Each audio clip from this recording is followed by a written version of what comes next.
Please, everyone, give me a warm welcome for our panelists today with our session, Building Bridges with U.S. Institutional Investors, moderated by David Grayson. David is the founder and former CEO of Auerbach, Grayson & Company, a New York-based global stockbroker and investment bank with operations in over 120 countries. He currently serves as managing partner of Grayson Global and Partners. Thank you so much. Thank you. Thank you for joining us all this morning. With me on the panel is Thea Jameson from Change Global. We're all based in the United States. Ambassador Ruben Brigetti from Washington, I think. Olivier Cashin. Sorry if I don't get everyone. Nabil Fawaz. And Tom Schumacher. I'm going to let everyone introduce themselves. I'll just say a couple of things. The climate between the U.S. and Africa has just fallen apart with U.S. ending AID. In the New York Times, a few weeks ago, there was an article, China fills gap in Africa left by U.S. I feel like we should have invited some Chinese nationals to be on the panel with us. But I started bringing U.S. investors into Africa in 1994. And I think we're all very focused on Africa, and anyone who's traveled to Africa still realizes that there's a lot of opportunity. So having said that, we'll just go down the panel, starting with Thea. She can introduce herself, her firm, and along the way maybe give us your thoughts on the current state of affairs in Africa, from your point of view in your sector. Sounds good. Good morning, everyone. Thank you for being here, and it's so lovely to meet you and reconvene back at AFSIC this year. My name is Thea Jameson, and I'm the founder of Change Global Investment. Change Global Investment is a specialist in the public markets in the developing world. My team has, on average, 20 years experience investing in these markets. Not only are we experienced, but we're all very personally vested in the success of Africa and the developing world, as we were all born and raised in that part of the world. We invest on behalf of institutional investors, pension funds, foundations, consulting firms, all American institutional investors. And Africa is an incredibly meaningful part of our work. Throughout the history of the firm, over 10 years now, we have always maintained a dedicated allocation of Africa of roughly 20 to 30%. That's in line, perhaps at times even more, than continental exposure to Asia, Latin America, or Europe. And the reason behind this dedicated approach is because of two main reasons. One, in Africa, we're able to drive extraordinary returns investing in blue chip companies such as East African breweries in Kenya or Stanbic in Nigeria, CRDB in Tanzania, our all-time best investment in Africa. And secondarily, by investing in Africa within a global portfolio, we are able to diminish risk, and that's strictly modern portfolio theory, combining uncorrelated assets across geographies, regions, countries, and sectors. With that, I'll leave it to you. Ladies and gentlemen, good morning.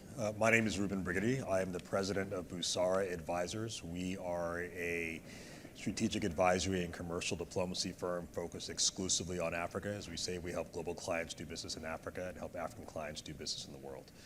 I previously served as U.S. ambassador to the Republic of South Africa, completing my tenure there in January 2025. And I also previously served as the U.S. ambassador to the African Union from 2013 to 2015. And so as it relates to David's question on how the United States is broadly seeing Africa from a commercial and an investor point, in some ways, we have this saying in the United States, preaching to the choir. So those of us who spend our time focused on African investments understand better than anyone the nature, broadly speaking, of the commercial opportunities that exist in the world's fastest growing region. as well as the great importance of investing in a number of sectors that will make it possible for half of the world's working age population, which will be in Africa by 2050, to be able to thrive with dignity in the course of the next couple of decades. That said, broadly speaking, in the current US environment, most of us who are not particularly focused on Africa simply do not understand the nature of the commercial opportunity or see it. Notwithstanding the fact that it is one of the few places left on the planet where, as Thea mentioned, you can still get double-digit returns on your growth of investments.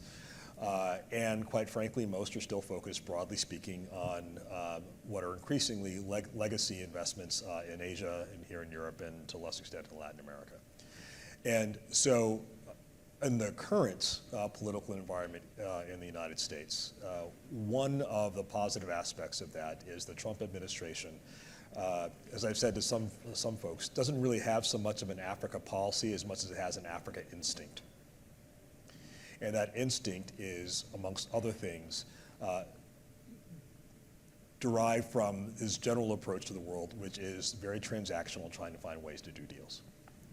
And so the most important thing to change the narrative and sort of from the perspective of American investors in the current environment is, quite frankly, something of an educational and political engagement to help institutional, not only investors, but also operators across sectors, from transportation to energy to infrastructure, to understand the nature of the opportunities and that this is an administration that is eager to try to find ways to make transactions happen. Thanks. I'm Tom Schumacher. I'm Director of Investments at Open Road Impact. We are a specialized impact investor. We focus primarily on bridge lending to mission-driven companies. We're a global investor, but Africa has been, traditionally about 60% of our portfolio. And we focus probably on the smaller end of maybe other folks here on sort of the innovation ecosystems, fast and small growing companies. But recognizing that, especially in Africa, but in many emerging markets, transactions take much longer than they should. They're more difficult. There's a lot of things that can slow them down, and we're purpose-driven to help with that. We can make loans up to $1 million, typically under 6 months, with a commitment from investors. So companies that are raising debt, equity, and sometimes grants can pull forward some of that money. We've been investing in Africa for about a decade, but our first fund we launched after we were transitioning from a family office. We've made $60 million in loans to 100 companies. Like I said, about 60% of those are in Africa, and we have, I think, transacted in close to 25 countries there.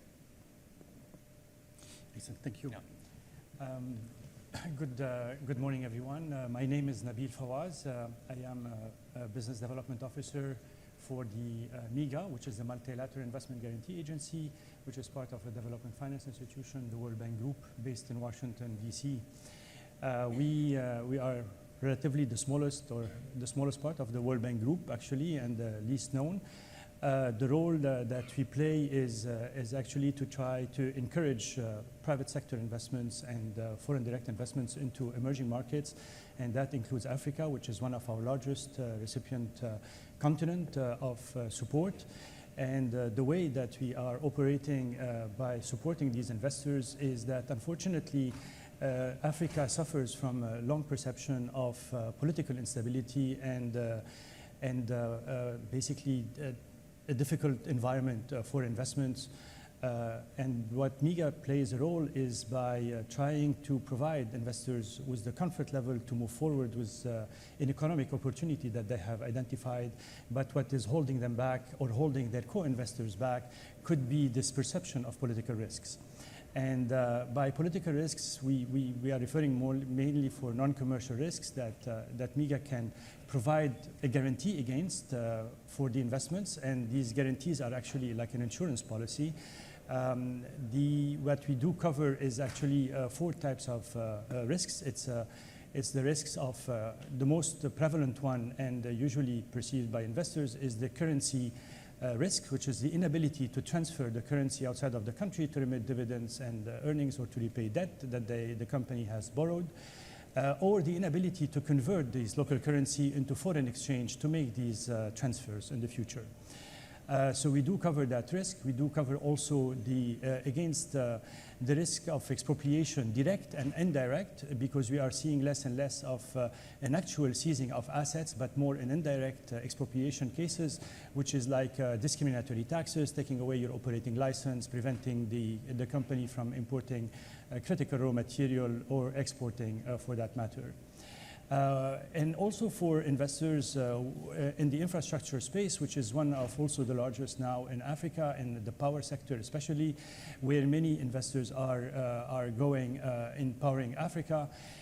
These are long-term investments, and on the long-term investments also, most of the off-takers are state-owned entities or governments, and usually investors are concerned about governments' ability to hold the road all the way through these power purchase agreements that last 15, 20 years in most cases. So today's government may be very supportive, but they're always afraid of the future government that may come along and may change their mind on this power purchase agreement.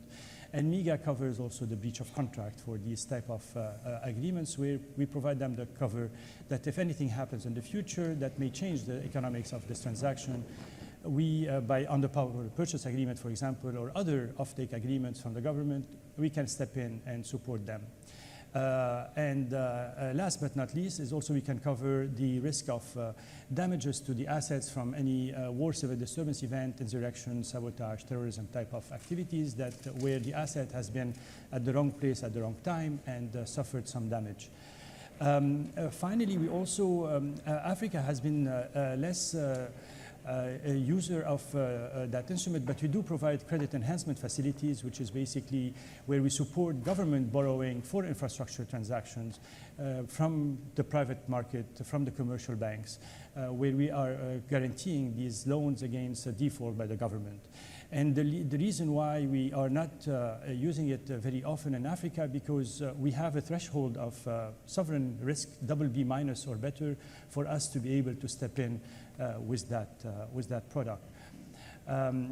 Having said that, and I would like to say that the last and most important element is that the benefit is our long term, that we can hit 15 years or 20 years in a contract of guarantee, and once we are in, we are locked into the terms and conditions of the policy for the entire period. We cannot exit no matter what happens in the country. And that provides a very strong incentive for investors and comfort level that they know for the next 10, 15, 20 years they have this policy in place under the exact same terms and conditions that can help them move forward and have the deterrence, if you like, and mediation power of the World Bank, that when things go wrong, we may be able to step in and support these investors to resolve these problems.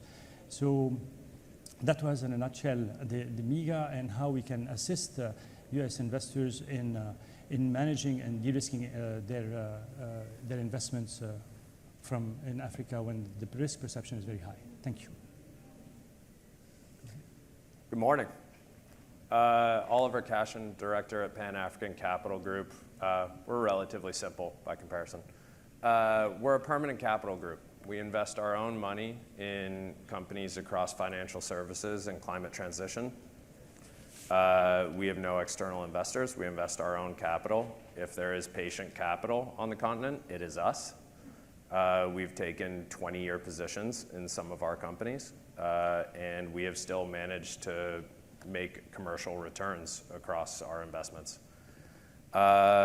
We are invested across the continent. We have historical investments in South Africa, and right now our concentrations primarily are in Kenya, Ghana, and Liberia.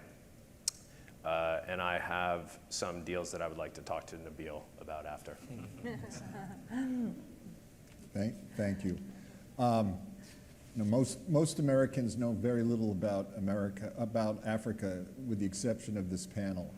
And I had to laugh to myself, sadly, a couple of months ago when President Trump announced that he was going to hold a summit at the White House of African leaders, but he told the staff to exclude the leaders or exclude the countries who were doing business with China.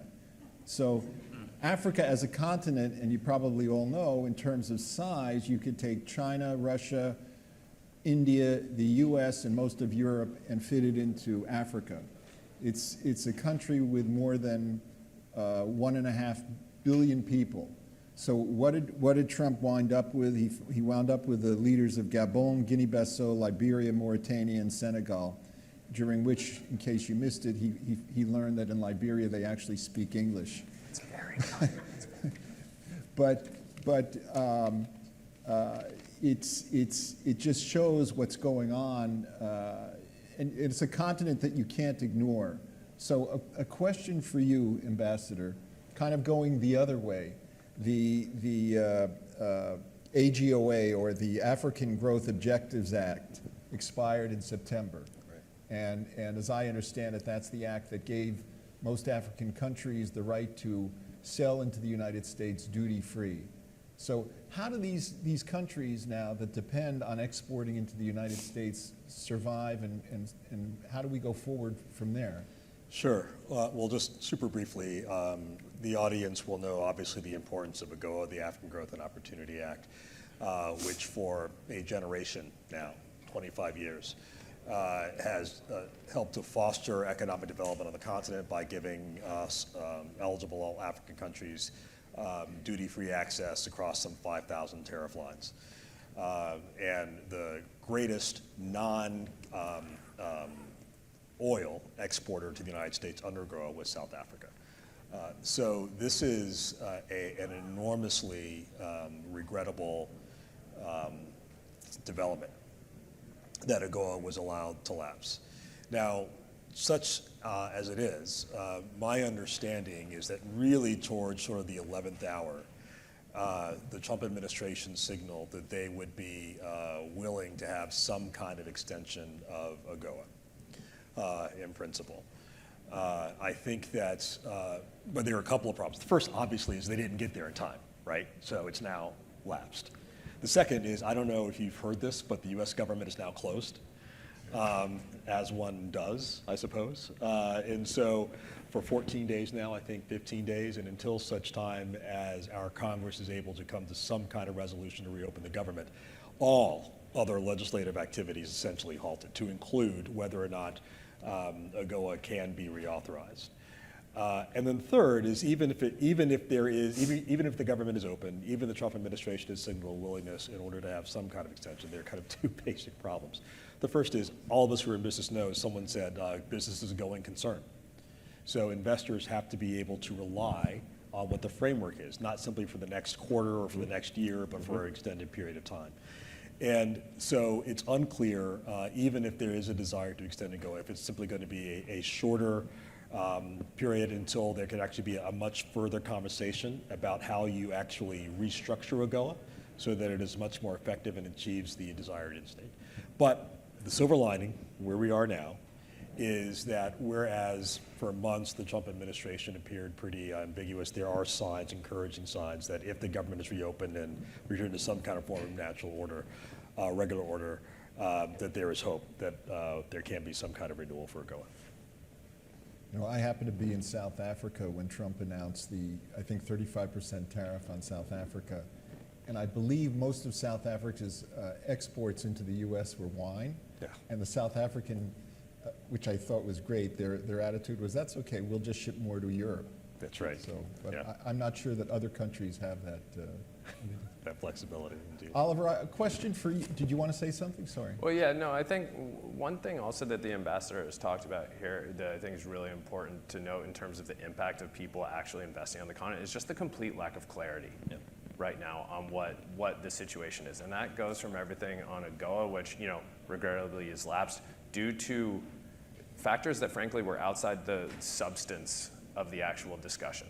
Right? This is just someone that wasn't at their desk at the right time. And so as a result, a landmark trade deal is no longer in effect.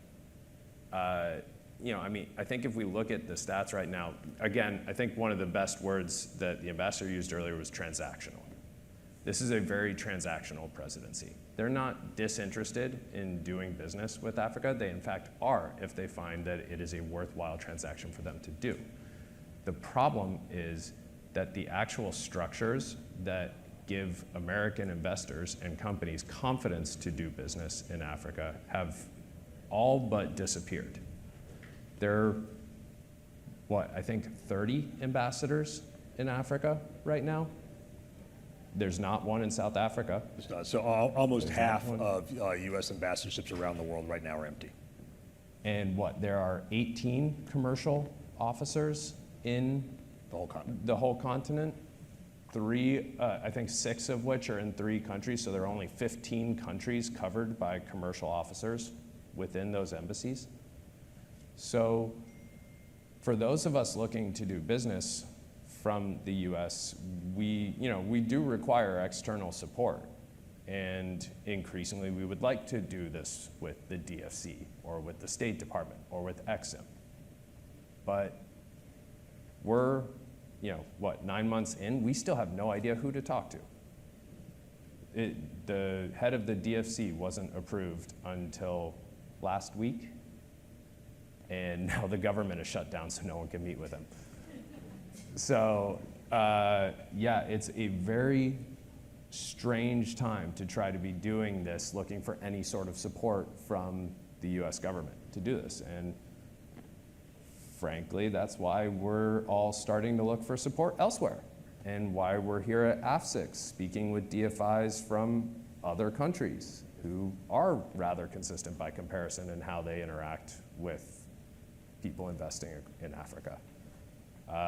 That's why the argument for why you shouldn't do business with China is not quite as strong as the US government would like it to be right now.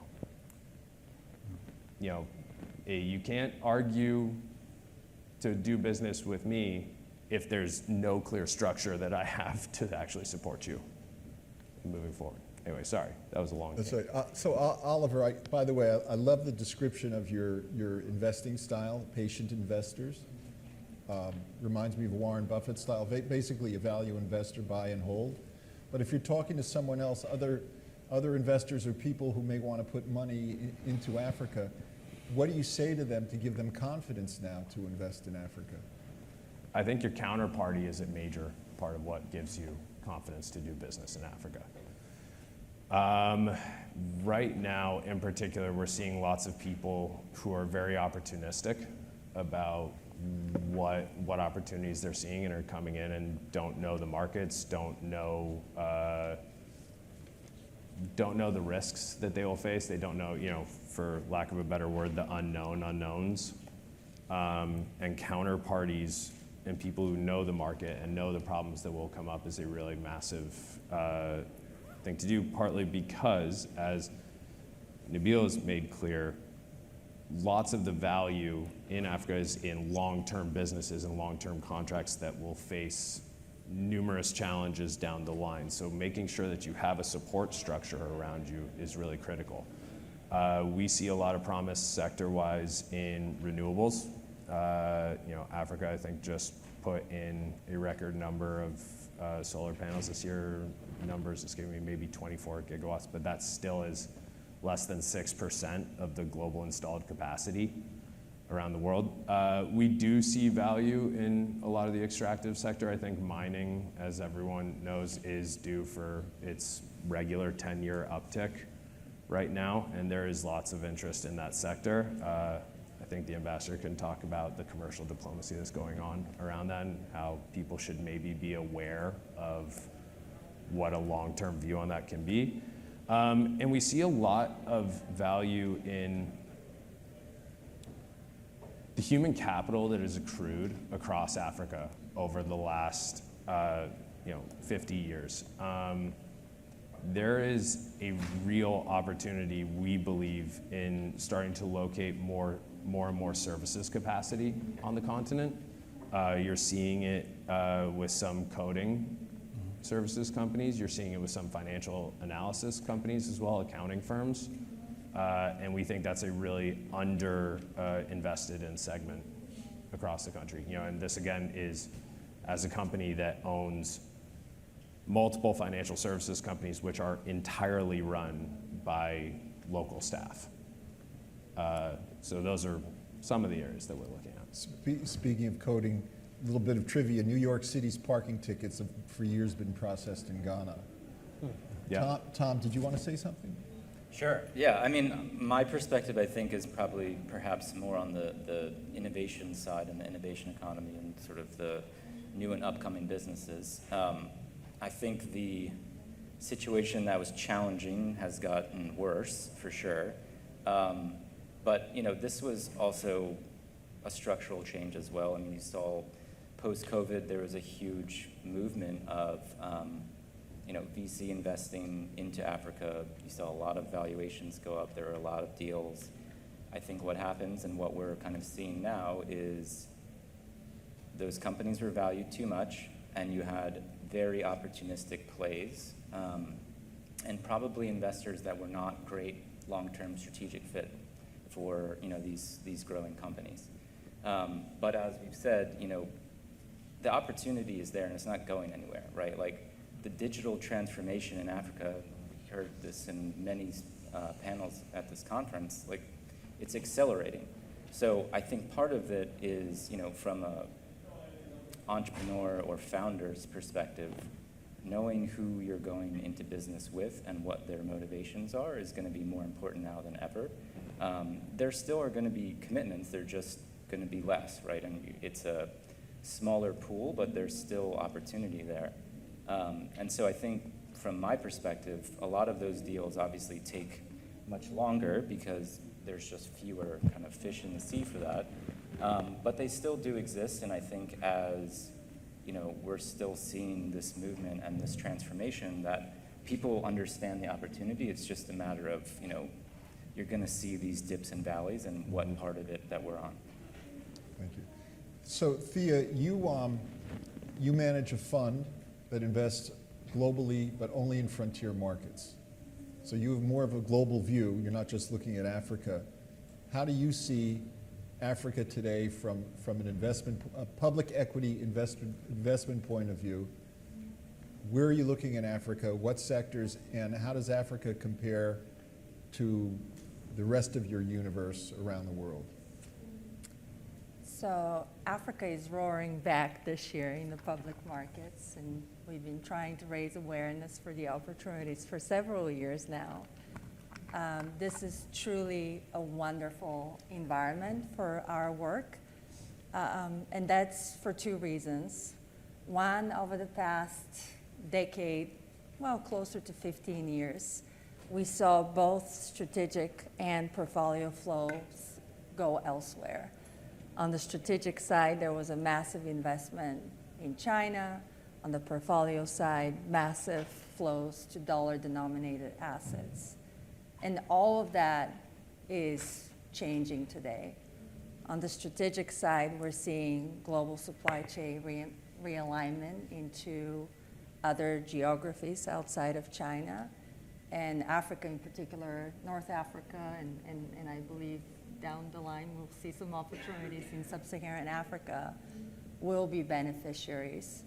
And similarly on the portfolio side, any investor that I speak with, large asset allocator in the US or elsewhere, is looking to diversify their asset allocations. And what they're looking for is domestic stories, domestic structural reform, openness of economies, markets. And we are seeing that wonderful story on display in Africa, whether it's Nigeria or Kenya, even South Africa, tremendous positive change underway. And so I think that explains why the markets are up significantly this year, on average anywhere between 40 to 50% in dollar terms. And that applies to the larger markets like South Africa, but also Kenya, Nigeria, Tanzania. What's really interesting is that in addition to prices, we've seen a massive recovery in liquidity. Another terrific sign in places like Morocco and Kenya, liquidity is up twofold since last year. In South Africa, liquidity is up roughly 30% this year. Nigeria has also seen a pickup in liquidity of well over 50%. So that's a very positive environment and comforting and encouraging to additional flows going forward. And the recovery has been focused primarily amongst domestic investors. Roughly 80% of flows are concentrated and accounted for by domestic investors. This is a complete flip on the market participation, historically what we're accustomed to. And the reason why this is so incredibly positive is because the rise of the domestic investor is diminishing the reliance on fleeing, fickle foreign investment. In other words, these markets are becoming more resilient and less externally dependent. And lastly, I would highlight that despite this recovery that's taking place in the stock markets, the valuations remain incredibly compelling. So while 6 months ago I was being asked, why bother with Africa? Now I'm being asked, did we miss it? I would like to suggest that this is very early stage. We're literally scratching the surface, and there's so much upside potential ahead. So this is a very different perspective than the private, but nevertheless, I think very encouraging. That's good. By the way, you don't need your microphone because we're all mic'd up. But if you want to sing a song, then you need a microphone. I don't have a mic, but Nabil, did you want to add something? No, on my side, I was just going to mention, I was going to tackle a little bit on the perception of the risk and what I noticed here actually in this conference, and I'm noticing also many in other conferences where finally, in many ways, African countries are taking basically the step of starting to come out and into these conferences and trying to educate basically the investors on the opportunities that they can see in their countries, and importantly to remove that perception of risk continuously there. So I think this is very important. And just to go a little bit back on the opportunities, I think as Oliver mentioned, definitely the opportunities on the mining sector, the infrastructure sector, the power is very big on the mining, especially to drive the electrical vehicle, and the cobalt, the nickel is also very big. And again, Africa is a huge continent, so the countries, each country has its own pluses, and there are plenty of opportunities that can be basically mined, or it can be taken advantage of. And it is important, I think, as again to back Oliver on this point. It is not only DFC and US EXIM. The good part that many countries have their own equivalent of the DFC. There are many countries that have their own equivalent of EXIM banks, and all of them are also becoming now a bit more open on not only for their nationals, but as long as there is a benefit to their own country, they're willing to support also other investors from different countries, which is something in the past. It was only the multilateral world that could step in. Because of being a multilateral organization, we can support any investors from many countries that they may come from. So I think this is also key for US investors that are looking for opportunities, that in the lack of action now from the United States, they could find other opportunities elsewhere for support. Thank you. We'll pause for a second. Any questions from the audience? Maybe we'll start with the lady in the back. If you could just identify yourself. And Sure. My name is Ruby. The company is called Supiva, which is short for Supporting the Divas in Africa. We're a Canadian-African firm based out of Nairobi and Vancouver. So my question to the panel is, we talked about how do you assure investor confidence in the US. I'm going to reverse it and go the other way. How, as we as African-based firms, have confidence in still working with American investors? How do we ensure that you guys aren't going to pull out of our investment? I'm just, as a Canadian, and by the way, Oliver, On your point of who can you work with, you can work with Canadians. We're still in Africa. See you after. We're also, SUPIVA is a member of the Canadian Impact Investment Association.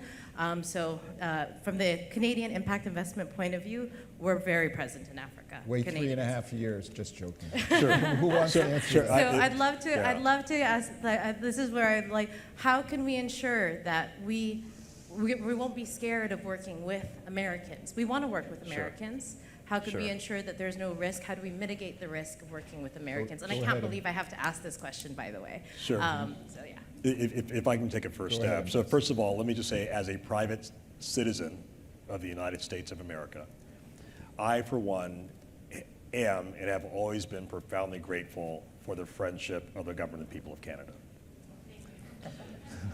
We share the longest undefended border in the world with Canada, and the US-Canadian border is the most prosperous one economically on the planet.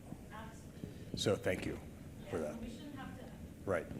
And so, but it's also relevant to your question, which is to say that notwithstanding whatever the vicissitudes may be between various official presidential administrations, what I am absolutely confident of, and quite frankly, it's one of the foundational propositions of our firm, Busara Advisors, is that there remains an active and growing private sector interest in engaging on the continent of Africa.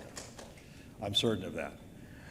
It's also, quite frankly, why, in addition to our various locations across the continent of Africa and our headquarters in Washington, why we also have a permanent corporate office in Atlanta, Georgia, which is America's gateway to Africa, which is home to the wealthiest concentration of people of African descent anywhere on the planet, and where there is profound and ongoing interest in investing on the continent of Africa.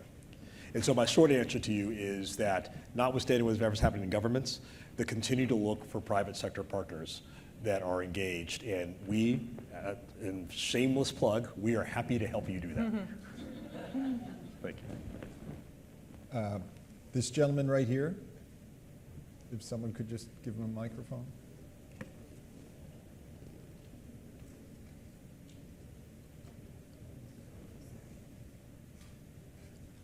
Thank you. My name is Tim Sesby, and I'm from Nigeria with an investment house called WSTC. My question is actually aimed at Tia.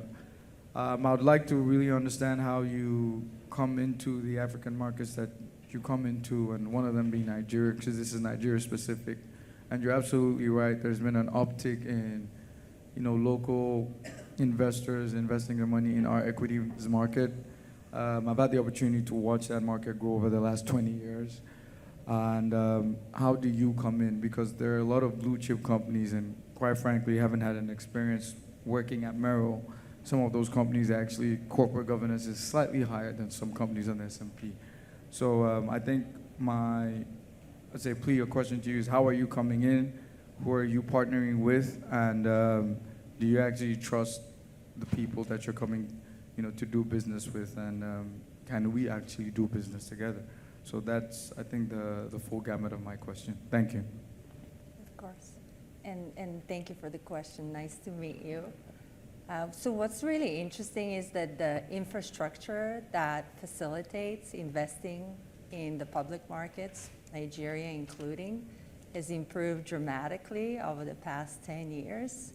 Today, most global banks, such as State Street or BNY Mellon, HSBC, offer local custody in Nigeria, as well as most sub-Saharan African markets.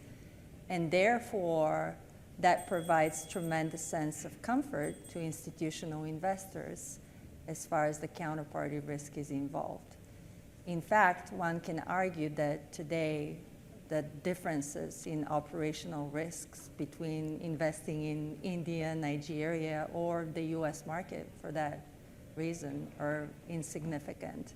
So that's the custody side, which is critical and very, very important. In Nigeria, we custody with Stanbic Nigeria, which dominates roughly 70% of global custody, and it's an incredibly important partner for us and other global investors.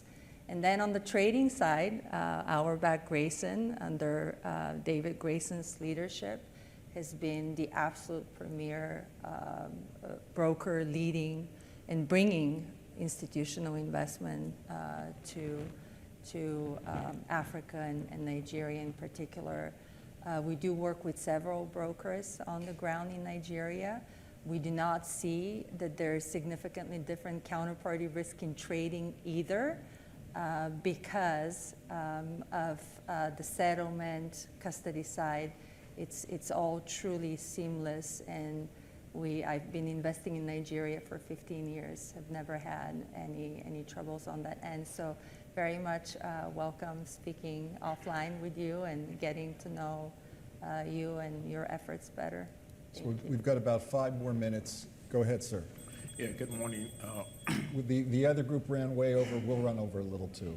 Go ahead, sir. Yeah, Okiti, Bushy American. Okiti, government of Nigeria. I just want to ask the panel, given what has happened, I mean, since the early part of this year, fundamental policy shifts, whether it's trade, and do we see a possibility of this being the new normal, new direction, even if a new government comes in the next 3-4 years? Is this the new normal? Meaning this is now the directional policy. There may be some changes around tweaking it, but is this going to be like a permanent thing? Do you see something like this permanent going forward? So if I can offer a view from Washington, and I've shared this in other settings.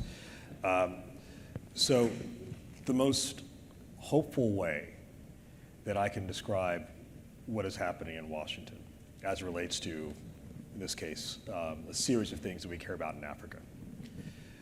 The view of the Trump administration appears to me to be things like supporting economic development, promoting democracy, supporting electrification across the continent, whatnot. These might still be noble pursuits, but they are no longer going to be pursued by the government of the United States of America at the expense of the American taxpayer, at least nowhere close to which they have been previously. And so what that means is that all of us who care about these sorts of things are going to have to get a lot more creative about how we approach them. And so one way to think about whether or not this is the new normal is that there has essentially been an effort by force and direction to eliminate effectively an industrial level approach to not only economic development, but for government support for economic development in developing countries, especially in the continent of Africa. And what is now going to have to emerge with a much greater acceleration is, if you will, a digital and entrepreneurial approach to that same problem set. The good news is that we have never in our history had the kind of connectivity that we all now have by virtue of internet and phones and whatnot. We've never seen the level of private impact investing capital and other sort of private capital that is just looking for places to invest. Quite frankly, from where I sit, again, something of a shameless intervention. As Olivier said, on the one hand, the U.S. government has essentially dramatically diminished, in some cases eliminated, all of these governmental services that would otherwise support American investors to engage. We are a private sector solution to that. That's why we are a private sector commercial diplomacy firm. And we are just one of a series of examples of taking essentially this, adapting to this new normal, and finding additional ways of addressing that problem set. Last question.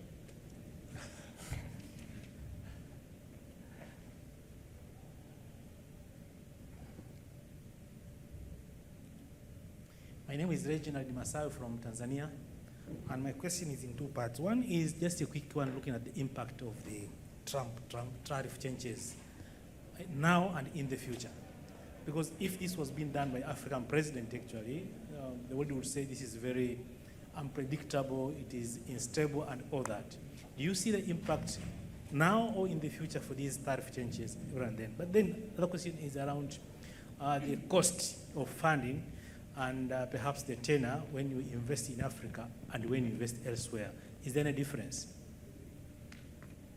Sorry, can you repeat the second question? Come again? Can you repeat the second question?